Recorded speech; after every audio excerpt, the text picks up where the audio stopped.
All right. Good afternoon, everyone, and thank you for joining us. My name is Josh. I'm the president of the UQ SFP student chapter, and it's a great privilege to have Professor Jose Torero here in the room with us in person today.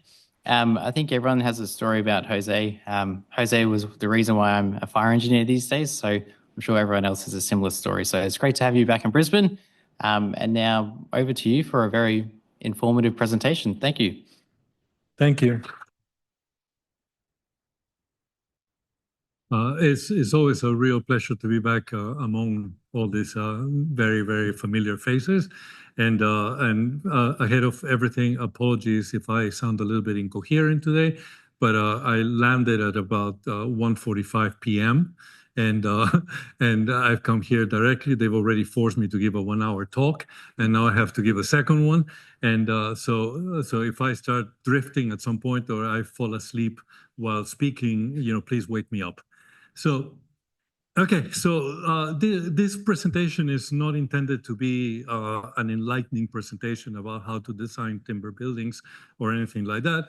It is more a reflection about how we're doing things today and how potentially we are introducing extraordinary problems into the built environment by maybe not paying sufficient attention to the way in which we are designing these timber buildings.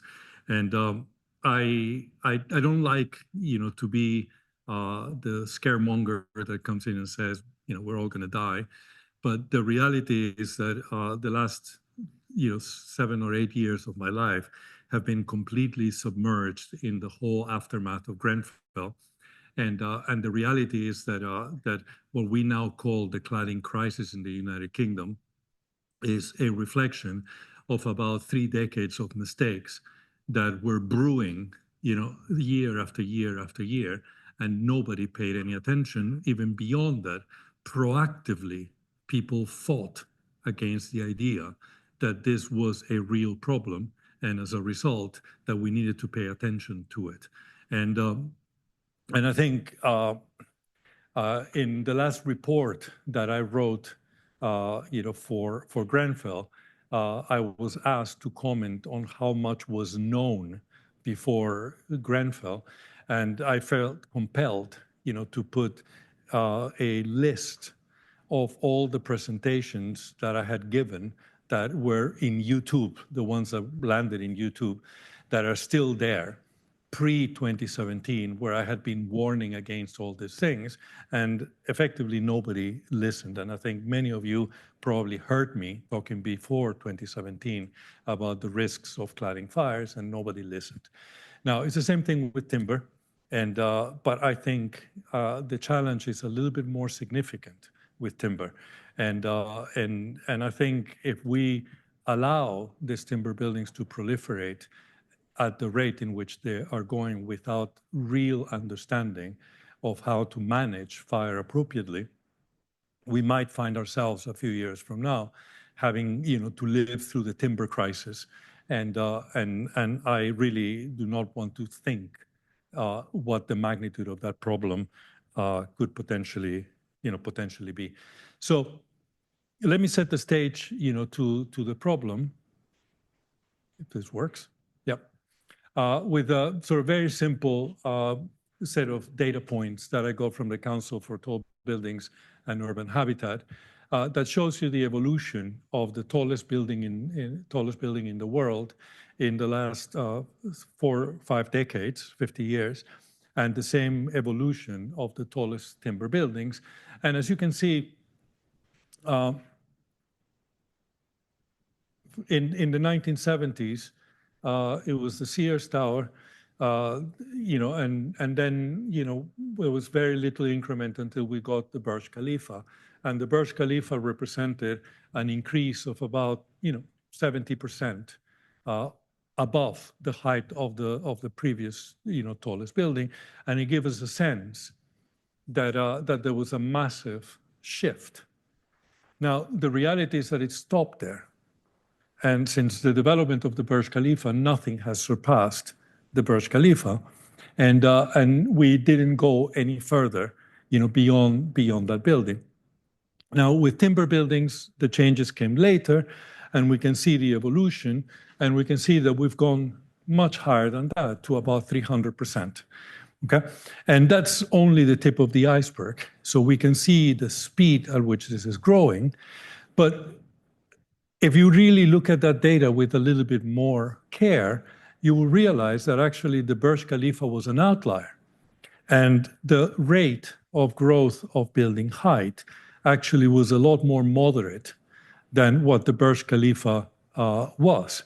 So here we have the data points. I just basically took the heights of all these buildings that were built after 206 or 207, and you can see that the rate is actually not so big, and the number is actually not that big. So these very challenging buildings, because of their height, are actually quite rare as a function of the total number of buildings that we build, and their height has not really increased that dramatically. It's fast, but it's not as extraordinarily fast as it appeared to be. Now, if you compare what is happening in the world of timber buildings, this is what it is. So the rate is real, and the quantity is massive. Surprisingly enough, 80% of all these buildings, pretty much all this cloud here, are in North America. So they're mostly in the United States and Canada, and is a result of a drastic change in building regulations that effectively took the limit of height, or the cap of height, on timber buildings, putting very, very few provisions or additional provisions that have made timber buildings exceptionally marketable compared to concrete or steel buildings in North America. So we have added very little and removed all the barriers to timber buildings in Canada and the United States. And as a result, we have this enormous increment of buildings at exceptional heights that are populating now pretty much the entire United States, particularly in the west coast of the United States and Canada. So the magnitude of the problem is very significant, both in volume and in severity or in complexity. And I don't believe that we're paying much attention to it. And when you start thinking of increments of 300% in a period of less than 15 years, you're talking about a real extraordinary fast change in the risk profile of these buildings that are coming into place. Now, the real question, to be honest with you, it is not about slowing the innovation of preventing this from happening, is whether actually we are capable of delivering these buildings in a safe manner, and whether the methods that we're using to try to deliver these buildings are actually methods that are appropriate to do so. So when it comes to timber buildings, and I presume some of you were at the World Timber Engineering Conference, as you can imagine, I'm persona non grata in those type of places, so I didn't get invited. And but you will see that there's an enormous amount of work that has been done in analyzing structural robustness, durability. Even the combustibility of timber is something that we understand actually quite well, but we don't understand fire safety as much when it comes as a holistic representation of the safety of the building itself. And the questions that we should be asking ourselves is, are we performing holistic design that properly includes fire safety? And what is the expected performance that we have of a mass timber building? And whether that performance is reflected in the methods that we are using. Now, if we ask ourselves, those questions, then the answers might be a bit more challenging. And please don't get me wrong, I'm not against timber buildings. Actually, timber is a material like any other, and I think if things are being done appropriately, I will be more, than happy, to join, sort of the, the sect of the timber, priests and promote the use of timber in as generalized a manner as it is possible, but I think the bottom questions need to be answered, before that's the case, because at the end, the principle is that it doesn't really matter what material we're using. We have to guarantee the same level of safety for people. And if we cannot guarantee that acceptable level of safety for all materials, then we shouldn't be able to use them. So whether the building is made of combustible or non-combustible materials, the building should achieve the same level of safety. And you can never argue that you're going to design a building for other reasons that is less safe than another. You know, the buildings have to have an acceptable level of safety, and that acceptable level of safety has to be the same. Now, we might need to put more provisions, we might need to do more things to make it equally safe. But at the end, the objective is all these buildings, independently of the material that you're using, have to have the same acceptable level of safety. Now, what is that level of safety that we're looking for? And where does it come from? Oops. Sorry. Okay, stop messing around with my presentation. So these provisions are well known and they're very old. Okay, so if I take this document that basically serves as a basic principle that that has spread all over the world, comes from this post-war building studies. The data and the information came, from tests in the 1910s, 1920s, and so forth. But effectively, they stated what is the starting point of what we expect a timber structure to deliver. We have taken as a starting point for grading a form of construction so that protected that the structural elements will resist a complete burnout of the combustible contents without failure, and restrict spread of a fire out of the compartment in which it starts, irrespective of any other means of dealing with the fire.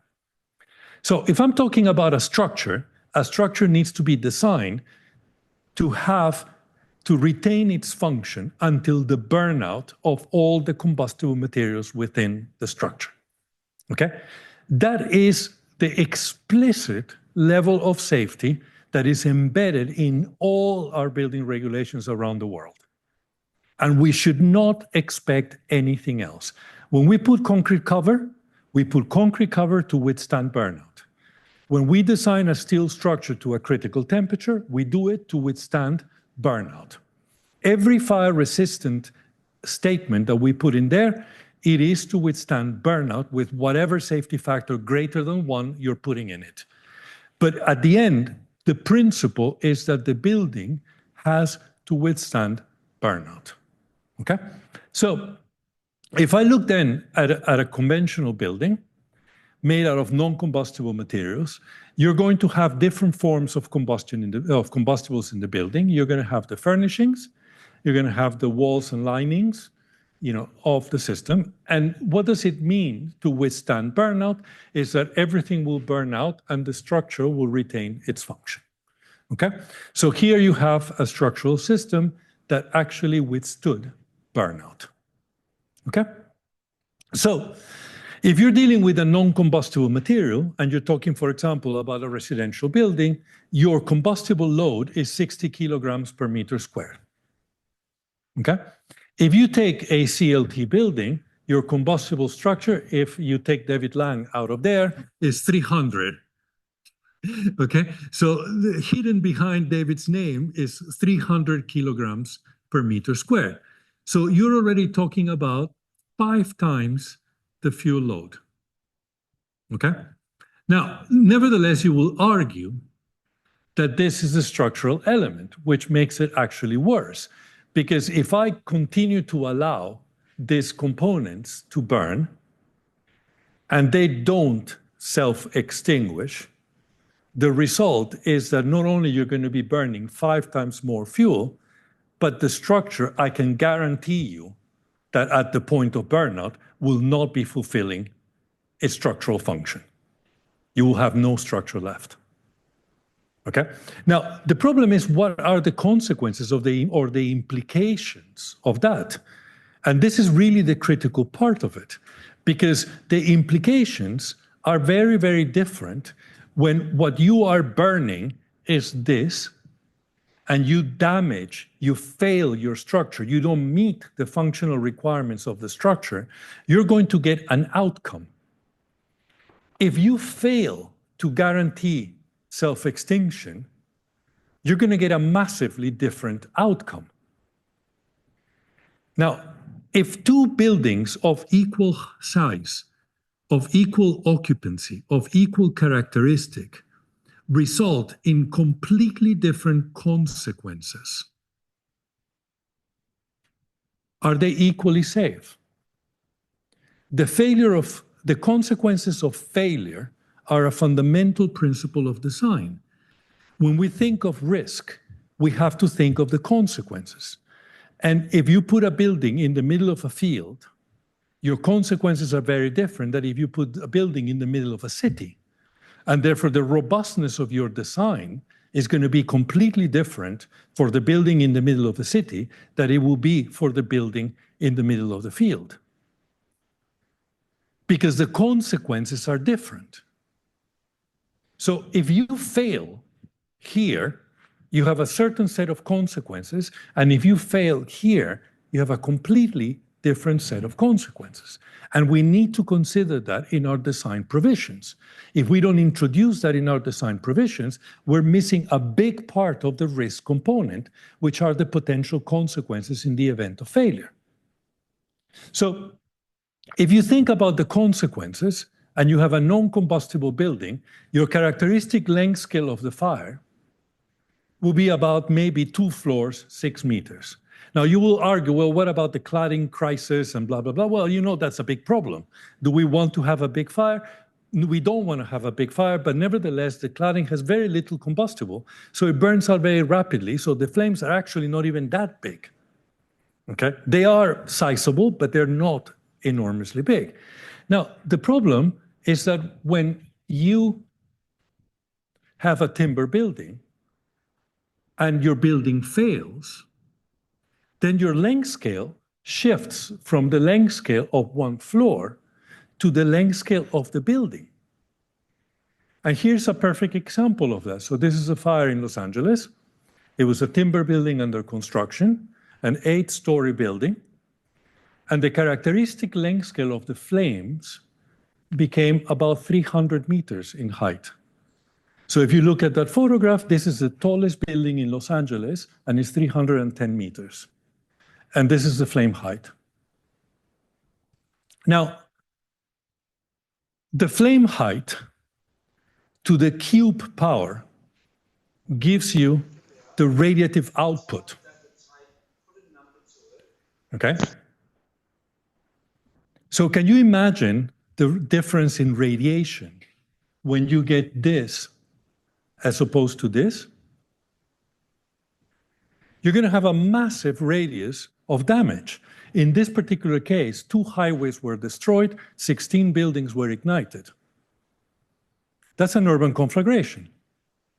Now, needless to say, when you exceed 4 or 5 meters, okay, nothing happens, the fire is local. When you go above 12, 15 meters, which is tree height, you start lofting. And the moment you start lofting, you get pieces of timber flying that can reach kilometers in distance, which is what happens in urban wildland interface fire. So can anybody tell me that the consequences of failure in this case are the same as the consequences of failure in this case? The consequences of failure or poor design are exceptionally large in this case and much, much, much more moderate in this case. Our separation distances between buildings are designed under the premise of a 1-floor fire. The typical numbers that people use, 12.6 kilowatts per meter squared, to define effectively the separation distances, are a very simple view factor radiation calculation that assumes that your fire is in 1 floor. So when I do my radiation calculation, should I assume that the building has failed and that the fire occupies all 8 or 10 floors of the building? You will realize that if you actually make the calculations, you need something like about 170 meters of separation distances. Is that what we're implementing when we design these buildings? Are we putting 170 meters of separation distance between the building and the adjacent buildings? So these are questions that we actually need to ask ourselves before we actually embark in designing a building, because in essence, consequence is a key factor of risk. And if we have two outcomes of failure that lead to completely different consequences, that needs to be considered. Now, am I saying that that prevents me from designing a timber building? No. It forces me to put provisions that basically reduce the potential for consequence. And the question is, are we explicitly introducing those provisions? So if you think about it, it all sinks into the word self-extinction. And we all know in the most simplistic terms that if you have a heat flux, and this was done here about, God knows, 15 years ago now. So if you take the heat flux out, your burning rate crashes and your flame self-extinguishes. Okay? And nobody questions that. Okay? The problem is that the problem is not that simple. And we all know, well, yes, if you start reducing this heat flux, eventually self-extinguishes. But here we went to 0. What is the magic number?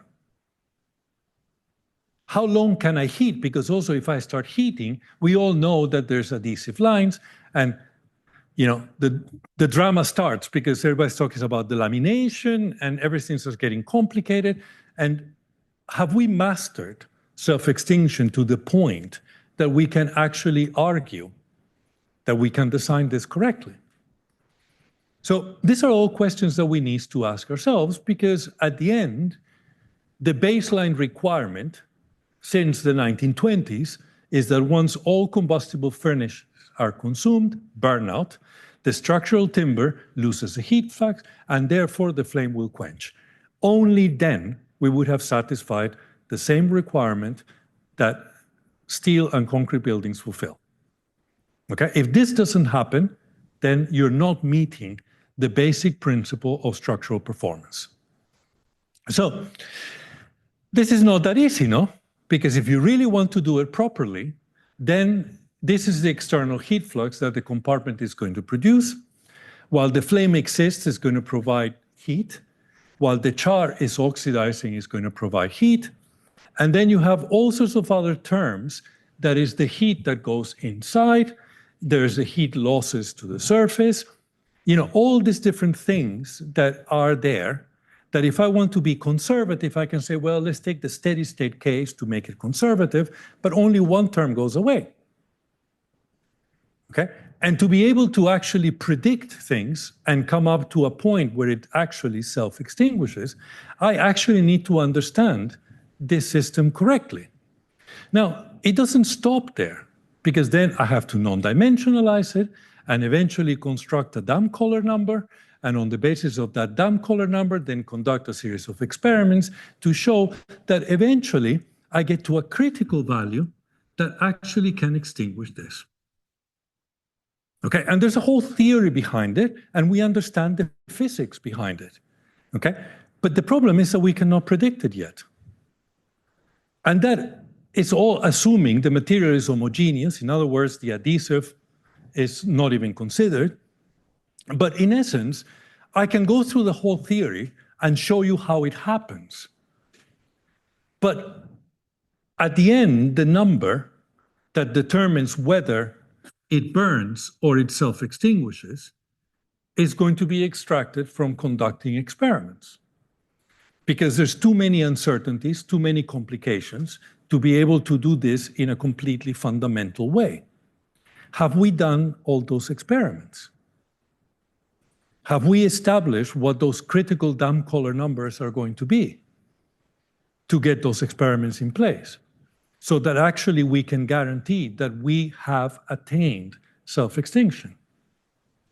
So, as I say, the theory is there. and I can put as many differential equations as you want, but the question is, can I apply those differential equations to practice? And I can only apply it if I run the experiments that enables me to then find the right numbers to put in the models. So, and you should ask yourself the question if actually this is what people are selling. So when somebody comes and says that they can design your timber building, are they telling you that they verified the dam collar number? No, what they're saying is, oh, I run a big test. Every time that we don't understand something, we burn it. The less we understand, the bigger the burn. So if somebody comes in with a very large-scale test and say, oh, I did a massive test about it, now it's like 6 compartments long, it's because they don't understand a thing. You're resorting to brute force to try to understand something that is actually refined, that needs to be understood at its principle. And once you understand its principle, then you can extrapolate. Burning to try to understand anybody that has done a large-scale test, and there's many of you that have done large-scale tests, recognize there's too many variables, there's too many uncertainties, there's too many problems. You do a big burn once you understand something to demonstrate that you understand it. You don't do a big burn to learn because you're going to be confused. Okay? And this constant, oh, we have to do a big test, okay, is a surrogate, to trying to truly understand the problem. Because what? Because if I go back and I show these equations, none of you knows what I'm talking about. And that's the problem. The problem is that the bottom line, if I really want to demonstrate that timber self-extinguishes, I have to delve with this type of equations. And now I understand what the basic principles are and where the empirical aspect of it sits. And I can make and get these numbers with a very, very, very small set of experiments. I don't need to burn the house to be able to get those numbers. So eventually you can come up with this type of plots, and there will be a big uncertainty, okay? And the bigger you go in your experiments, the bigger the uncertainty is going to be. So the more you run experiments without really analyzing, the less you're going to be understanding why this is happening. Now, all that analysis stemmed from the fact that there were 2 sets of experiments done with 2 slightly different tests, the cone calorimeter and the FPA. And effectively, the cone calorimeter got you somewhere around here, and the FPA got you somewhere around here. And nobody really understood why. Eventually, once you start digging in, you realize what the difference was, that the 2 different forms of heating effectively changed how the char that was being oxidized extinguished. Now, this became really a very important aspect of it, because if you think about it, if the char is oxidizing and the timber is pyrolyzing, and the 2 of them are happening at more or less the same rate, the char never builds. Because one is consuming the char, the other one is producing the char, and if the 2 move together, the char never builds, and if the char never builds, it will never self-extinguish. If the char extinguishes, then you stop consuming it. And as the heat wave goes in, the char gets thicker and thicker and thicker, and heat doesn't get to the timber, and eventually it dies. So the key to this whole understanding is understanding under which conditions the char stops burning. And the moment you understand under which conditions the char stops burning, then you can understand the moment where you reach that critical condition that will allow self-extinction to happen. Effectively, for self-extinction to happen, the char has to quench. It cannot oxidize anymore. And the moment it stops oxidizing, then the char starts building up, and inevitably it will self-extinguish. Now, the char quenching is very sensitive to the way in which you heat it, and the 2 heaters had very, very different characteristics and therefore affected char oxidation in completely different ways. And as a result, in one case, you will be self-extinguishing around here, while in the other case, you will self-extinguish around here.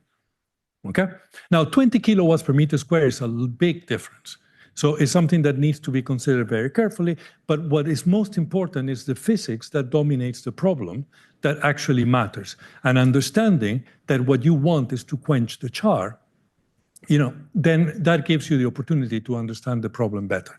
Now, then you do the big test. And I'm sure some of you remember this test. And in essence, we knew exactly what was going to happen. It was a demonstration. Once you understand what the problem is and what you understand what the conditions are, then you can create a test like that to demonstrate that under all the uncertainties of the large scale, you're conservative enough that you actually get to self-extinction. Okay? And then it is appropriate because now you understand the problem, you understand the physics of the problem, and you can actually demonstrate your knowledge by tackling all the uncertainties embedded in a large-scale test. If this would have been the starting point, we would have learned nothing. So at the end, it's char oxidation that matters. Low external heat fluxes results in quenching of the char, and therefore you attain eventually a steady state and it self-extinguishes. But if the char continues to burn, then effectively, the timber will continue to burn endlessly. And of course, what determines the heat flux that sustains the burning is whatever is happening in the compartment. But the radiative aspects of the compartment can be approximated in quite a robust way. So I'm generally not terribly concerned by this. I'm much more concerned by this. So at the end, this is what we really need to think about it. So we can demonstrate, by modeling that this can reach sort of burnout, and reach self-extinction. But at the end, we still need some empirical basis to it in a way such that it's actually targeting, the right things. Now, again, I can go and put all these differential equations, but at the end, this is what we want. If we can quantify this to some level of approximation, we know how much heat is going into the solid, we can do a heat transfer analysis, and potentially we can start thinking of doing a structural analysis, okay? But you need all those components. Now, this is a structural analysis. Structural engineers can then, this is a classic paper by Usmani and co-workers, that more or less shows the different behaviors that you can expect. If you have the net heat flux, you can resolve the curvature and you can resolve the expansion. And if you can resolve the two of them, you can resolve the failure modes. Okay? And again, a structural engineer should be able to understand that. And what they need is two things. They need the overall temperature, but they also need the temperature gradients to understand the curvature of the structure. So let's look at cross-laminated timber and see how well we're doing, okay? So what's the process? The performance requirement for the structure is self-extinction, because that's the only way it's going to withstand burnout. The process is very complicated, and it requires a deep understanding of how timber burns. Once you've demonstrated that, then you can do a heat transfer analysis, which is a more conventional analysis, and that can eventually bring you to the point where you can input that into a structural model, and a structural engineer can probably look into the performance of the structure. Okay? Now, needless to say, the devil is in the details, but let's just keep the process. Now, let's look at cross-laminated timber. Now, what kind of phenomena do we normally see? We can see failure purely on inert heating. So very, very, very slow heating that doesn't reach pyrolysis temperatures can heat up the material enough that it weakens its mechanical properties to the point that you can have limited residual carrying capacity. Okay, so that's a problem. You obviously have the issue of burning that you need to address, and we've talked a little bit about that, and that has to bring me to self-extinction. Okay, but self-extinction is going to happen at a point where you will have had a significant amount of char. And that significant amount of char can lead to some strange thermomechanical behaviors that can actually change in depth, resulting in differential changes that, for example, can end up splitting the joints and creates forms of mechanical failure that potentially have not been considered. Given the heating rates, you can have different forms of delamination or different forms of failure that can result in pieces of timber landing on the fire, which again prevents self-extinction because you still have the fire burning if you're fueling it with the structure. So basically, we need to look at all these things, and I ask the question openly. How many of these things have we explored deep enough? How much do we understand, for example, about load-induced delamination under thermal solicitation? When we do a design, are we introducing this into our calculations in a way that is robust or appropriate? What are the tools that we're using, and what information are we putting in there, and how reliable is that information? That's a real good question. So let's look at how we do it today, and then you will be the judges of whether we're doing it appropriately or not. So we define the hazard, in this case it's a fire, okay? And that hazard is going to affect the structure, which is designed at ambient temperature conditions. So the structure is designed in cold, okay? And the factors that are going to affect the design are going to be the loads and the material properties, and all these things are going to affect the structural performance of the system. Okay, so there's a whole bunch of parameters that structural engineers will use to calculate the performance of the structure. Okay, and that structure then is going to be subject to a hazard. Then on the basis of that, they're going to construct a conceptual design. So the structural engineer will put all these loads and construct a conceptual design. Now, at that point, they have the general principles of the structural system. The columns, the beams, more or less separate, so the spans, all these things can more or less be resolved. Okay, and then once they do that, there's a recognition that depending on how you design your structure, you will introduce different loads. So for example, if I decide to put a column in the middle, the loads on the beams are going to be completely different than if I don't. So if I create a bigger span, I'm going to get different deflections, different loads. So in essence, in this conceptual design, I'm going to generate loads that then I need to resolve. Now, the common case where you can illustrate how you play with these loads is wind loads. So if you have, for example, this is the Burj Khalifa, if you change the shape of the building, you change the conceptual design, you change the fluid mechanics around the system, which changes completely the pressure loads in the building. So when Bill Baker designed this building, originally the building was meant to be the tallest building in the world, but then 9/11 happened, and then everybody got nervous and they decided to shrink it. So they were building the foundations at the moment where they gained confidence again, and they came back to SOM and told Bill Baker, now you have to bring it up again. But the foundations were already in place. So they did all this wind tunnel analysis to look at the pressure distributions, and they played with the shape of the building in such a way that they minimized the pressure loads induced by the wind. So by changing the conceptual design, you actually change the loads that you're generating. So people that do wind understand that very well. They're not changing the wind. The wind is the same. All they're doing is changing the shape to create the ensemble. The ensemble creates the pressures that effectively will represent the wind loads. So this process becomes iterative. You start playing with the shape, you start playing with the distribution until eventually you come up with generated loads that are optimal.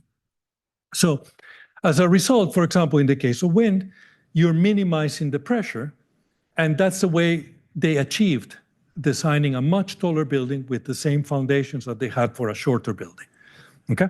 So basically, it's a process of optimization. Now, once we do that, they've done all that, and everything is done in cold. Okay?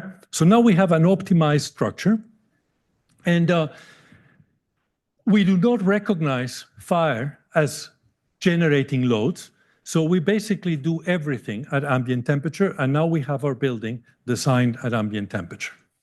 Then they go to detailed design. What is detailed design? Is sizing, connections, all these different things, and eventually everything gets resolved because you change the connections, you change the load on the beam. So you have to play with it until eventually everything gets optimized, and now you have a detailed building that is all fully optimized, but it's in cold. Okay? So then we, for example, ignore the fact that just purely by changing the geometry of a structural element, you change the surface to volume ratio, and therefore you change the heating rate. The moment when we designed all the details of the structure, and we do everything in cold, we miss the opportunity of optimizing heat transfer. Now, this goes much further than that, because if I increase the floor to ceiling height, I can, for example, prevent flashover,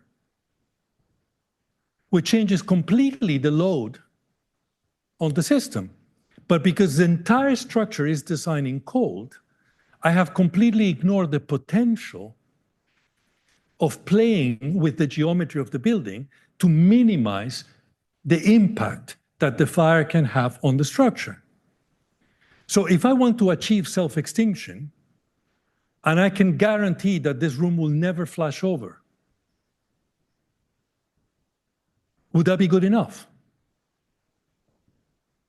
It might not be, but if I can guarantee you that the chances are that it's going to be much, much, much easier to achieve self-extinction if flashover doesn't occur than if it does. Now, do we know under which conditions flashover happens? Purely geometric. We do, and we've known for 50 years. So McCaffrey, Quintier, and Harker wrote the MQH correlation will tell you explicitly how that's done. Okay? So in essence, we're missing all that opportunity of optimization and all that opportunity to use these variables to improve our design in a way such that we achieve our goal. We're completely ignoring all these things. So we're losing a very important degree of freedom into our implementation, because at this point, the design is locked, and it's locked in cold. So how do we currently capture the fire load? So the way we do it is, first we say, well, time to burnout is the total fuel content divided by the burning rate. You can go and get Kawagoe and get this. You can do this statistically, 60 kilograms per meter squared, and then you can calculate your time to burnout. You could do that very easily. But then we oversimplify it, and we say, well, this total fuel load multiplied by a constant is the fire resistance. The moment we use the surrogate of fire resistance, we have ignored the burning rate. And the burning rate is a very, very strong function of the compartment characteristics. But all we're doing is the more fuel we have, the more fire resistance we put, and we make it a linear function.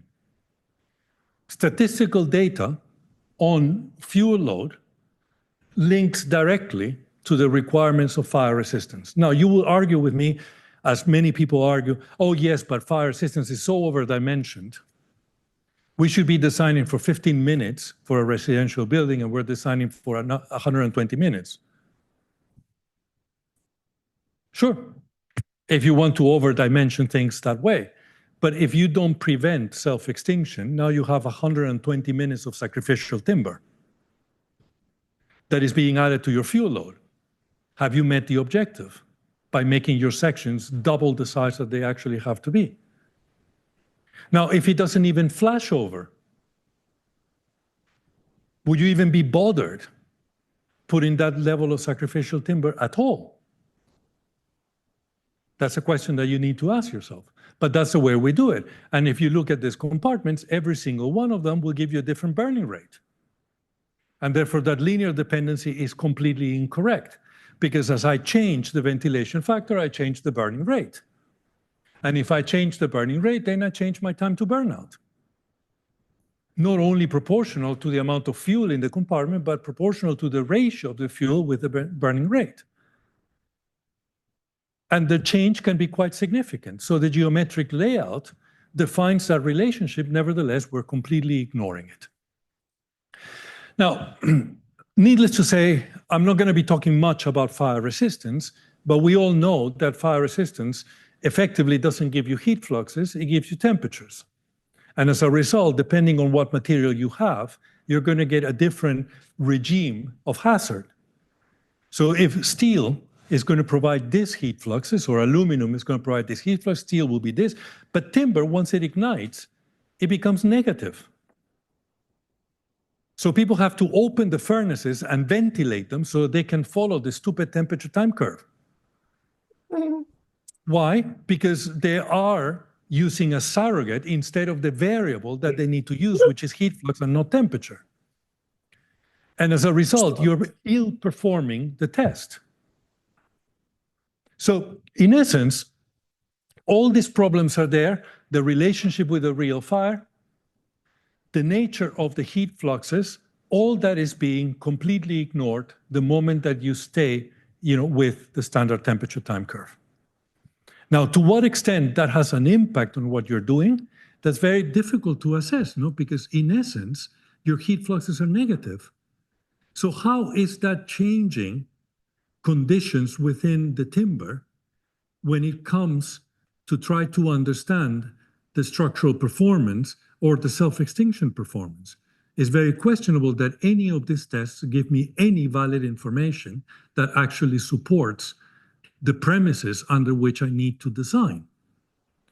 Because at the end is the net heat flux between ignition and the time to burnout that I need to introduce to guarantee that the structure performs until burnout. So the fire resistance test becomes the surrogate for the fire, and as a result, we start doing some form of assessment that might have or might not have any value for performance. So if you look at then a system, you will say, well, this is a surface temperature. This is a temperature of the interface where effectively you consider pyrolysis to happen. This is the central line temperature. And you're going to define basically this evolution of strength as a function of time. And using the furnace data, you're going to basically establish typical temperatures and then reduce the mechanical strength of the system. But all this is constructed under the premise that effectively the heat input is that of the furnace and not that of the real fire. Now, is that questionable? I think it is questionable. Is it worse? Is it better? That's debatable. But the reality is that we're using a surrogate without really understanding what the implications are. Now, but how do we correct? So we say, well, if we do the furnace and we have the required fire resistance, the same as I'm using for concrete or steel, then I can take an average charring rate of the furnace and basically reduce the section, adding sacrificial timber to this. So the leftover section is the one that matters, which reduce mechanical properties based on the temperature of an average temperature of the center line. And in essence, that's the way I'm designing the system. So I'm going to enhance the section to correct for the loss of mechanical properties. And then I'm going to enhance the section to correct for charring. Charring reduces the section. Loss of mechanical properties requires a bigger section. So the two epsilons added gives me the additional timber that I need to put to the structure beyond what was designed in cold. Okay? So, and all this comes out from the furnace. Whether you believe in it or not, that's a different story. But that's the fire section correction. So you're going to put a correction to the cold design that basically takes into account this. And you have a new section sizing. Okay? Now, we all have heard the issues of the adhesive. We know that cross-laminated timber operates as a composite. And because it operates as a composite, both the timber and the adhesive have to perform in a way such that composite action is retained. So composite behavior has to remain despite the different mechanical properties of the timber and the adhesive. Now, if you look at the adhesive, we're all very conscious that the strength of the adhesive decays and almost goes to zero before you even get to 100 degrees. How are we correcting for this? Are we fixing our structural model so that effectively we are losing that composite action in our system? Does it actually matter? Is it all circumscribed to the sacrificial part of the timber? Now, in a similar way, if you look at this shade here, this is the moisture front. Do you know what happens when you wet timber? It loses all its mechanical properties. So as the temperature increases, water gets accumulated in the timber, and you get this front of condensation where you have a very high moisture content. And the reality is that if you look at the loss of strength as a function of the moisture content, by the time you get to 25% of moisture, this has absolutely no strength, which introduces, as you can see here, the cracks. So effectively, you get this differential strengths that end up introducing a crack that splits the timber. Are we consider moisture accumulation in our design? These are all questions that we should be asking ourselves, because then what we do is then we just do this correction for sizing, then we do a single iteration to maybe optimize connection design for the bigger sections, but we're still doing it in cold. And then, in essence, even the connections, as the timber heats up and the loads change, the connections go from being in tension to being in compression to being in tension again. And all these things, maybe we can correct them. The residual strength of the connection decays, we can correct them, but it's not incorporated in this optimization that structural engineers do, because they're treating the connections in cold. They're never heating them up. They're never introducing the thermal expansion. They're never introducing the curvature, nothing. All they're doing is resizing the connections as a function of the chunkier timber sections. And none of this is taken into account. Now, at the end, you make a performance assessment, either you reject or you accept, and that's your design. But in essence, the structural engineer that is designing a timber structure will only see a cold structure. They will never see a heated structure. And the only way you introduce heat is as a function of sectional corrections that are based on furnaces, that don't take into account things like composite action, moisture, connection behavior. None of these things are incorporated into the system. So the fire resistance test remains a surrogate, and it frustrates me deeply when I see the whole remake of the Eurocodes that are all, again, based purely on the surrogate. And we really ignore the need to guarantee that the structure retains its function until the burnout of a fuel load. That pretty much gets lost in translation. Now, this is the MQH. And if you think about it, if I want to avoid all these problems, this is X1, X2, okay? We know how to calculate the heat release rate. And then we have H4, H5, H4, H5. If you look what H4 and H5 is, H4 and H5 is the opening size, okay? And in essence, the area of the walls is H3, A1, H1, H2 is the geometry. I could easily design an X1 and an X2 in such a way that I stick to 0.9. And if I stick to 0.9, my maximum temperature will be less than 400, and this will never flash over. If I'm not comfortable with that, I can bring it down to here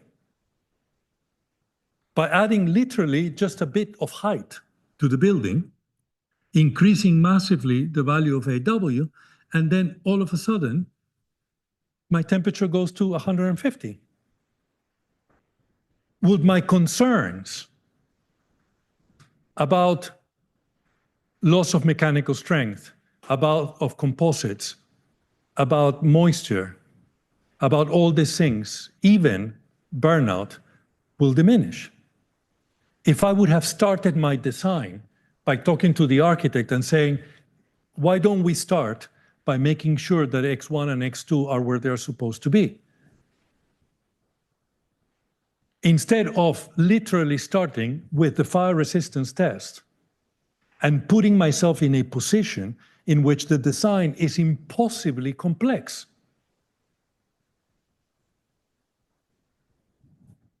Why can't I just simply start where I'm supposed to start?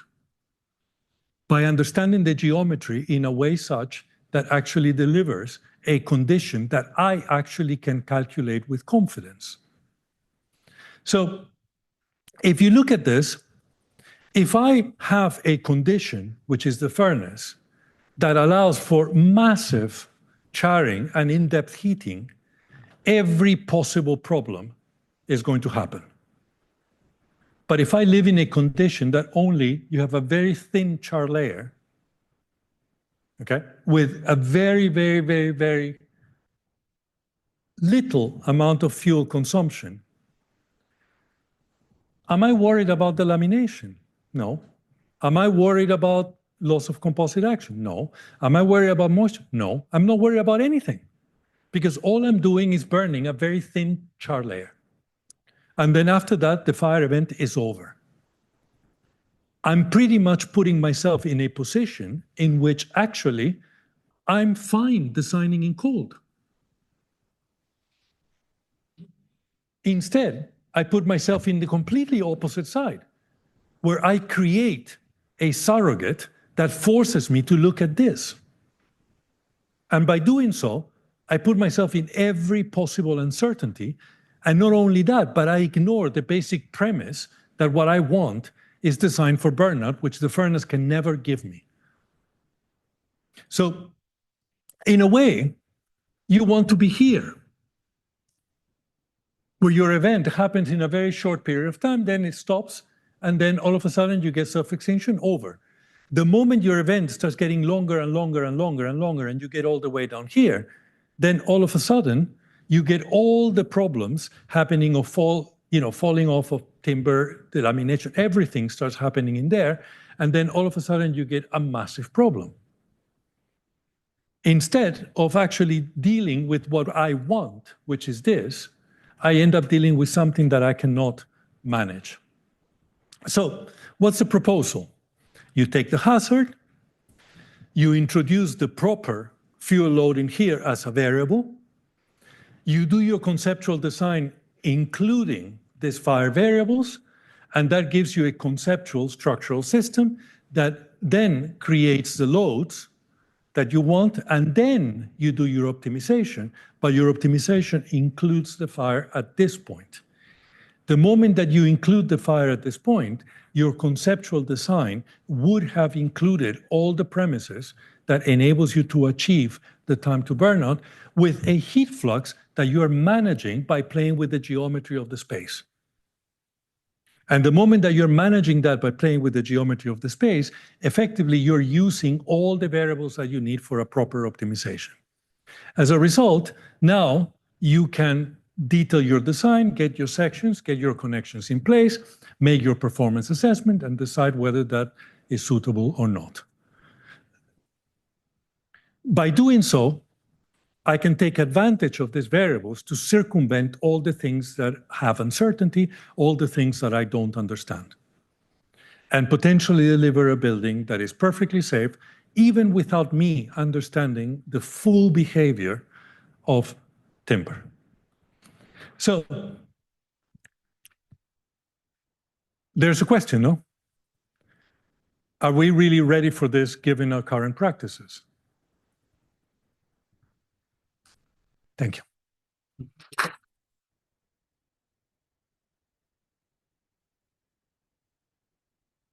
Happy to answer any questions. If you're online, feel free to put some questions in the chat. We'll also take questions from the room. So just raise your hand. I'll come over with a microphone.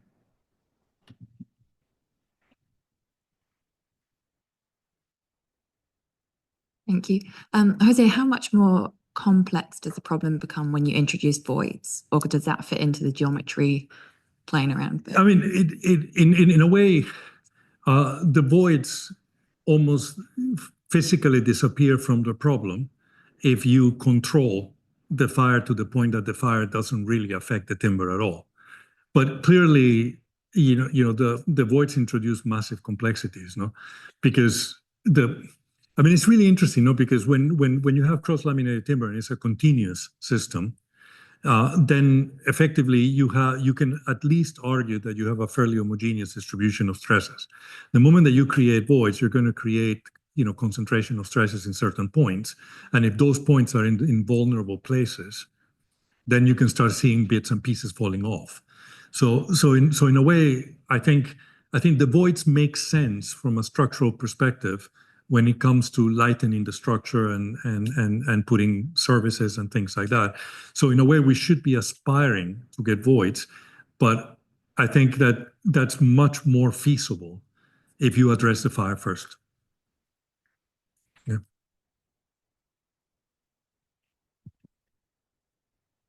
Thanks, Jose. So you've talked a lot about fire loads and obviously reaching that certain point where the fire load's just so sufficient that self-extinction's almost unachievable. Do you believe that that almost needs to be part of our design, and how do you see that being implemented, I guess, from a user perspective as well? Yeah, I mean, the fire load becomes relevant if your room flashes over. Okay, so if your room doesn't flash over, then your fire load is irrelevant. Because effectively what is going to happen is that you're going to get very slow heating at very low temperatures, and eventually the structure will never ignite. Okay, so in essence, the two of them are linked. Now, if the room is allowed to flash over, then of course your time to burnout is the fire load divided by the burning rate, and as a result, because our capability of ensuring what the fire load is going to be is limited, then you're introducing a massive uncertainty in that space. I just looked into a building, one of the university buildings at UCL, and they designed this entire system and this beautiful atrium and all these things. And when they calculated the whole building, they assumed that the atrium was going to be free of fuel. And then somebody decided to introduce a sculpture, and the sculpture is epoxy, and it has 7 meters in height. I mean, it's a gigantic Christmas tree. It's actually called the Tree of Life. Okay, and then all of a sudden they put a gigantic Christmas tree made out of epoxy in the middle of the atrium. And so these things actually do happen, but the advantage that we have is that the volume of the atrium is such that it falls into a space where it will never flash over, even with the Tree of Life in it. Okay, so in a way, I think you have to look at it in a holistic perspective. The fuel load is something, but then the fuel load is one variable that will convert itself into fire load as a function of the geometry. And if you get the right geometry, you can actually compensate for uncertainties and quantity of fuel load.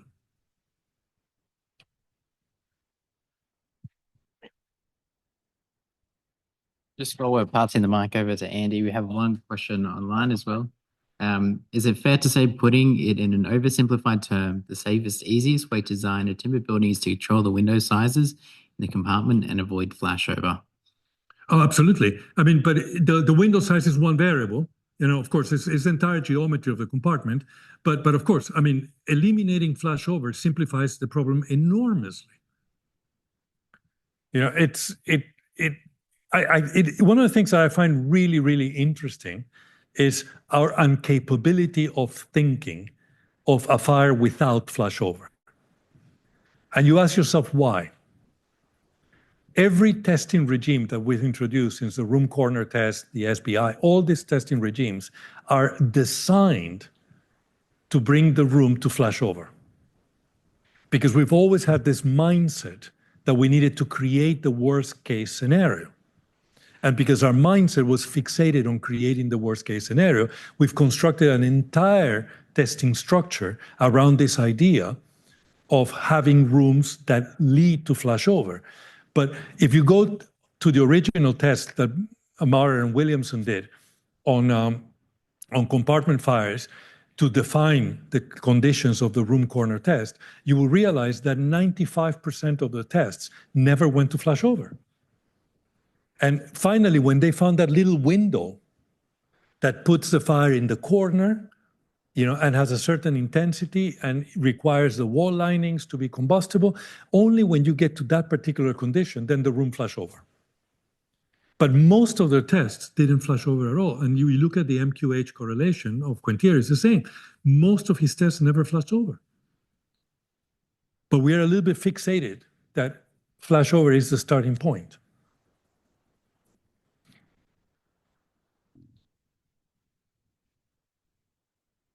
Somebody has to go for dinner with the family.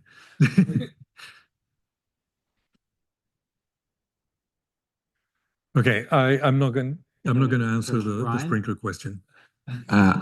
Thanks, Jose. I don't want to repeat myself from my question earlier too much, but it's probably still relevant here. I think there's a massive, in addition to all the technical details that you've pointed out, there's a massive challenge with communication and integration. It seems to me that this exact conversation needs to be happening with not just fire engineers, but with the structural engineers and the architects, and heaven forbid any structural fire engineers, if wherever they exist, at the one time. And in my experience, despite trying constantly, having this conversation with all these people early enough in the project so far has been absolutely impossible. I'm not saying we can't get there, but that's another thing that one of the practical challenges that has made this literally impossible until now. I almost feel like it has to be someone really pushing the boundaries to say, oh, we're going to build the tallest timber building in the world. We need the best minds and so on, and that's the driver to actually have this conversation where costs and timeline and so on don't take over, which they inevitably always do. Again, that's another massive conversation, but to me, it's as important as what you touched on anyway, but it's as important as all the technical that was in there today. Yeah, I mean, I would by no means disagree with you, but I think that, one of the things that we have been doing recently, let me talk first about the architects and then I'll talk about the structural engineers. But so when talking to the architects, you have effectively two groups. You have the sect, all the timberites that effectively for them timber doesn't burn, and that's the end of the story. And those are actually generally very, very difficult to convince. And then you have the general population of architects that are generally much more malleable, but mostly out of lack of interest. And so they're not interested at all in the problem. Nevertheless, they're quite malleable because they don't have an opinion. So trying to tackle the large number of uninterested architects is very difficult. Taking the sect is actually much easier because they're very constrained by all the provisions that we're forcing them to put. And therefore the buildings that they get are not what they want. They're either too covered in plasterboard, or they're too big, too expensive. So economically they don't work. Environmentally they're not sustainable enough. So everything is a problem for them. Nevertheless, because they're so obsessed at getting old buildings made out of timber, they're willing to put up with the mess. Now, one of the things that we've managed to do is convince a few of them to actually us actually paying them to do a post-mortem of previous designs, where we have worked with them in redesigning the building outside the constraints of the approvals of the process. Now, once you design the building outside the constraints of the approvals process, then they work with you in redesigning the spaces so that, for example, we did a school with a company called Archetype. So we did this high school, and it had been done with a fire engineering company in the real building, and it was cladded with like 3 layers of plasterboard all over the place.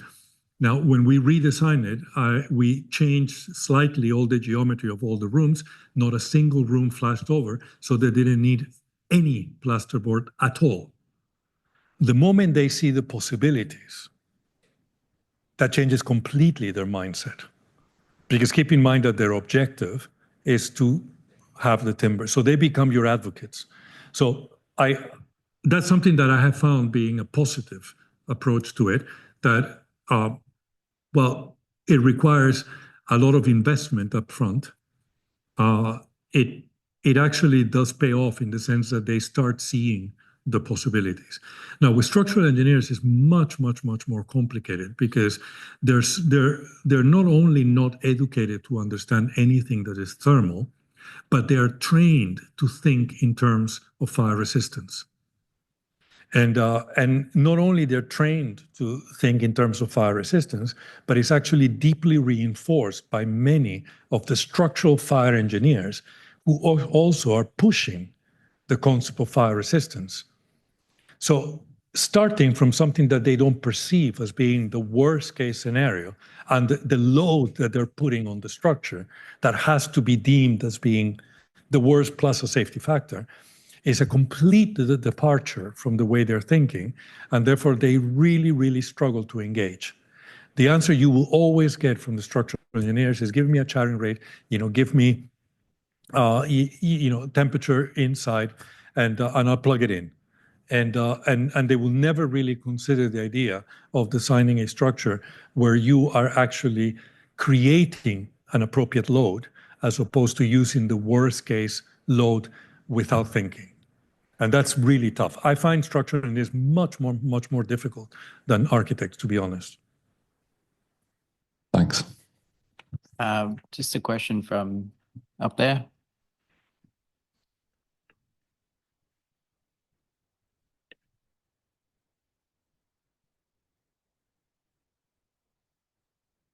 Yeah, if the question on top, that's correct. If the temperature continues to grow, the moisture starts building up.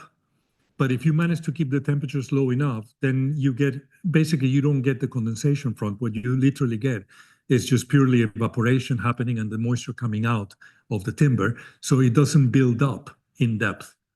Now, if you start increasing the temperature, yes, it's going to start building up. And eventually you get a very high moisture content behind the pyrolysis front.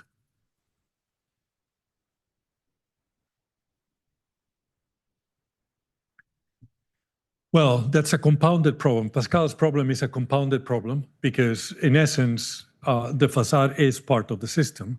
And of course, if you design the facade correctly, then obviously you can control the problem much better. But again, that's another space in which we have a conflict because the facades are designed without any fire considerations, put in the buildings and then required to perform certain fire functions. Now, for example, in the case of timber, if I was to design a compartment, with timber, I will always have the timber slab going through the facade system. Now, if it was concrete or steel, it's a thermal bridge. But in the case of timber has very low thermal conductivity. So in essence, it's not difficult to insulate timber and reduce energy performance. But if you actually have the slab going through, then the slab becomes your problem and you don't have that connectivity with the facade. So you can actually also simplify the problem massively by just getting the slab through through the system and treating the compartment as a timber compartment in all its phases.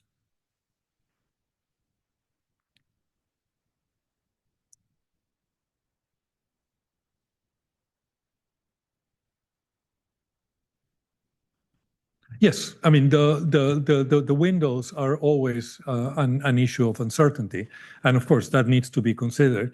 Now, if you look at the range of X1 and X2 that you have is very large, so you should be addressing both cases, where windows start breaking and windows don't break. But the reality is that if you really think about it, windows will only break in a post-flashover fire. They will very rarely break in a case where you have not reached flashover. So in essence, you always have to start with the case where the windows are closed, and then you move on to try to look into a sensitivity analysis and make sure that you're in a comfortable space. Yeah, thanks, Jose. You mentioned the importance of fuel loads, and in industry, when we do calculations, fuel loads is an incredibly important parameter in terms of design.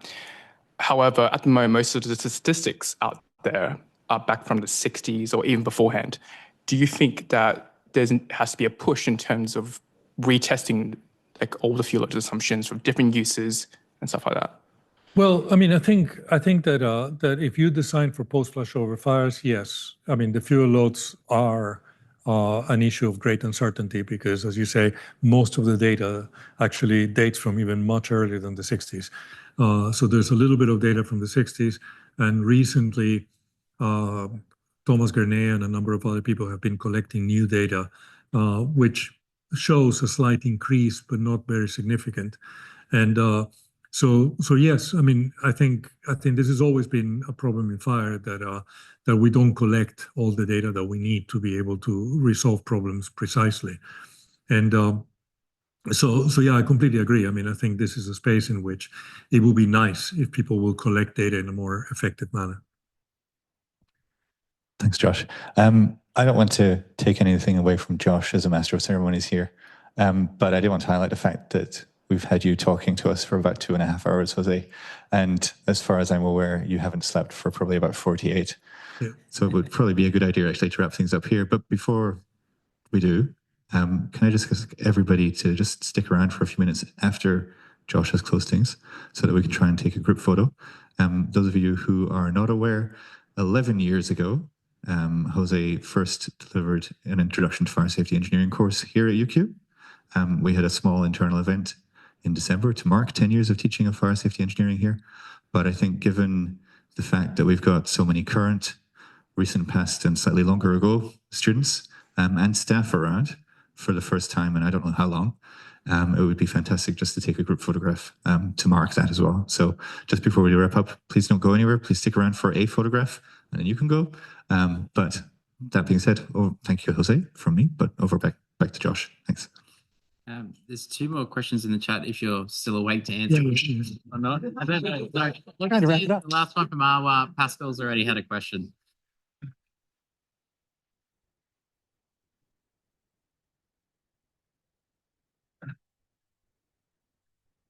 All right. With the first question, I completely agree. I mean, you still need to do the analysis, just that the analysis is much simpler if you remain at lower temperatures than it is when you allow things, to heat up. So of course it can if it's designed inappropriately, it can always fail. So yeah, I don't disagree at all. I completely agree with that. All right, we might wrap things up there. Apologies. But yeah, I'd like to acknowledge Jose. Thanks. It's always a pleasure to have you at UQ and hope you can come back soon. Cheers. Thank you, everyone. Well,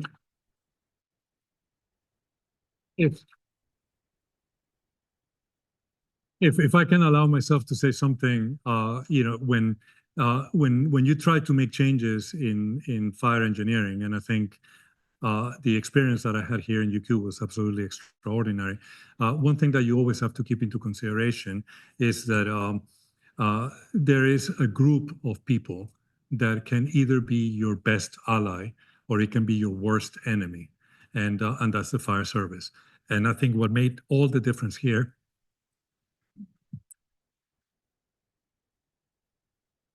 So thanks to Steve and to Nick.